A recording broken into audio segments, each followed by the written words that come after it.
get to. Turning now to the Israel-Hamas war and the hostages who are still being held, Americans among them. Vice President Harris, in December, you said, quote, Israel has a right to defend itself, but you added, quote, it matters how, saying international humanitarian law must be respected. Israel must do more to protect innocent civilians. You said that 9 months ago. Now an estimated 40,000 Palestinians are dead. Nearly 100 hostages remain. Just last week, Prime Minister Benjamin Netanyahu said there's not a deal in the making. President Biden has not been able to break through the stalemate. How would you do it? Well, let's understand how we got here. On October 7, Hamas, a terrorist organization, slaughtered 1,200 Israelis. Many of them young people who were simply attending a concert. Women were horribly raped. And so absolutely, I said then, I say now, Israel has a right to defend itself. We would. And how it does so matters. Because it is also true, far too many innocent Palestinians have been killed. Children, mothers. What we know is that this war must end. It must end immediately, and the way it will end is we need a ceasefire deal and we need the hostages out. And so we will continue to work around the clock on that. Work around the clock, also understanding that we must chart a course for a two-state solution. And in that solution, there must be security for the Israeli people and Israel, and in equal measure for the Palestinians. But the one thing I will assure you always, I will always give Israel the ability to defend itself, in particular as it relates to Iran and any threat that Iran and its proxies pose to Israel. But we must have a two-state solution where we can rebuild Gaza, where the Palestinians have security, self-determination, and the dignity they so rightly deserve. Having security means the Palestinian people would have to have an army, which Netanyahu said he would not allow them to have. This is why I push back on the two-state solution and say you need a one-state solution with equal rights for all. So to have security, if they had their own state, they would be required to have a military, which Israel does not want them to give. That's two shots, right, guys? Two shots. Drink when they say Israel defend itself. That's two. She's using the same AIPAC script. She acts like she's not a part of the current administration. We need to get a ceasefire deal. Honey, this war been going on since October 7th. If you really wanted to get something done, you would get it done. Okay? Miss me with all of that. President Trump, how would you negotiate with Netanyahu and also Hamas in order to get the hostages out and prevent the killing of more innocent civilians in Gaza? If I were president, it would have never started. If I were president, Russia would have never, ever, I know Putin very well, he would have never, and there was no threat of it either, by the way, for 4 years, have gone into Ukraine and killed millions of people when you add it up, far worse than people understand what's going on over there. But when she mentions about Israel, all of a sudden, she hates Israel. She wouldn't even meet with Netanyahu when he went to Congress to make a very important speech. She refused to be there because she was at a sorority party of hers. She wanted to go to the sorority party. She hates Israel. If she's president, I believe that Israel will not exist within 2 years from now. And I've been pretty good at predictions, and I hope I'm wrong about that one.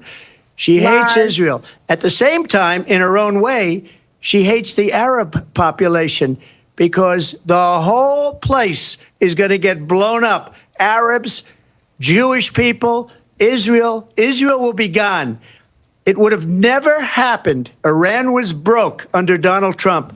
Now Iran has $300 billion because they took off all the sanctions that I had. Iran had no money for Hamas or Hezbollah or any of the 28 different spheres of terror. And they are spheres of terror, horrible terror.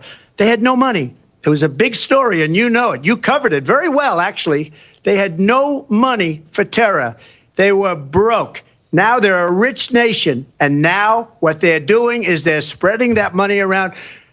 Look at what's happening with the Houthis and Yemen. Look at what's going on in the Middle East. This would have never happened. I will get that settled and fast, and I'll get the war with Ukraine and Russia ended. If I'm president-elect, I'll get it done before even becoming president. So Kamala does not hate Israel. She is funded by AIPAC. She is funded by the Israeli lobby. Okay, so she does not hate Israel. It would not be gone if she is president. She'll do the same, taking the same type of duties towards Israeli policy as Joe Biden has. They are similar on that particular issue. So again, that is ridiculous. That's an exaggeration. At the same time, he told you that Kamala Harris also hates the Arabic people too. So I don't know what's happening here, but if I were Donald Trump, if I was on that damn stage, I would have said, isn't this the same woman that wouldn't allow a Palestinian American to speak at the DNC? Isn't it the same woman that told the Palestinian American woman she couldn't speak at the DNC, even though her speech had already been, pre-read and it was vetted? But they let the Israeli family come up there and speak, but they wouldn't let the Palestinian American speak. I would have called that out. Couldn't have been me. President Harris, he says you hate Israel. That's absolutely not true. I have my entire career and life supported Israel and the Israeli people. He knows that.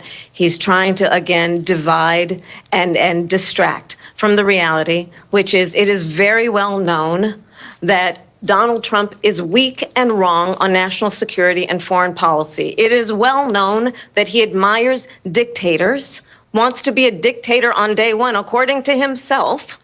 It is well known that he said of Putin that he can do whatever the hell he wants and go into Ukraine. It is well known that he said when Russia went into Ukraine, it was brilliant. It is well known he exchanged love letters with Kim Jong-un. And it is absolutely well known that these dictators and autocrats are rooting for you to be president again because they're so clear. They can manipulate you with flattery and favors. Didn't Putin just say that he wanted Kamala Harris to win, that he preferred to have her as the president? And that is why so many military leaders who you have worked with have told me you are a disgrace. That is why we understand that we have to have a president who is not consistently weak and wrong on national security, including the importance of upholding and respecting in highest regard our military. Vice President Harris, thank you. They're the ones, and she's the one that caused it, that's weak on national security by allowing every nation last month for the year, 168 different countries sending people into our country. Their crime rates are way down.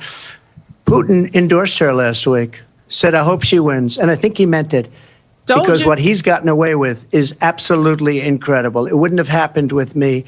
The leaders of other countries think that they're weak and incompetent, and they are. They're grossly incompetent. And I just ask one question. Why does Biden go in and kill the Keystone Pipeline and approve the single biggest deal that Russia's ever made, Nord Stream 2, the biggest pipeline anywhere in the world going to Germany and all over Europe? Because they're weak and they're ineffective. And Biden, by the way, President gets paid Trump, a lot of money. Thank you. We have a lot of issues to get to. We'll be right back with much more of this historic ABC News presidential debate from the National Constitution Center right here in Philadelphia. Back in a moment. Let me pause just muted for a second there. There's just a number of things that have been said that to me, I find to be very disturbing. A number of lies. They don't seem to be correcting Kamala Harris's lies, but they are correcting, Donald Trump. So it's obvious here that there is some type of, bias that they have towards Kamala Harris. So again, I feel like they're not being completely fair. And then there's another issue that we need to bring up as well. I thought that the mics were supposed to be muted. So if the mics were muted when another person was speaking, how were they interrupting each other? So I don't know. Did I miss something? Did they change that or whatever? But I'm telling you guys, like, Jesus Christ, vote for Jill Stein.